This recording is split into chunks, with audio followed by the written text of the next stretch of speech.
Et qu'on va rejoindre tout de suite et rapidement Julia, parce que sur la toile, on parle pas mal en cette fin de semaine de la COP23 et du climat. Il serait temps, dites donc.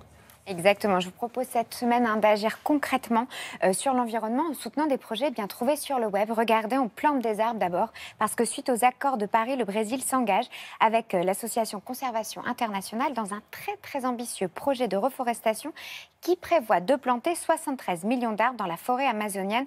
Alors on peut tous participer, regardez sur cette page, et on peut devenir carrément parrain d'une parcelle et s'impliquer financièrement dans la protection et la reforestation de l'Amazonie. Alors une autre initiative, celle-ci, elle concerne les enfants. Il s'agit d'un jouet en plastique qui ressemble, vous voyez, à un petit canari. Ça s'appelle l'Urban Canary. Il mesure la qualité de l'air autour de votre enfant, vous alerte du niveau de polluants dans les environs et va du coup vous indiquer les lieux de la ville qui sont plus protégés, plus préservés, où vous pouvez peut-être choisir d'aller plutôt que d'autres. Et je vais terminer avec une pétition très importante qui vise à interdire la pêche électrique. Alors pourquoi on en parle maintenant?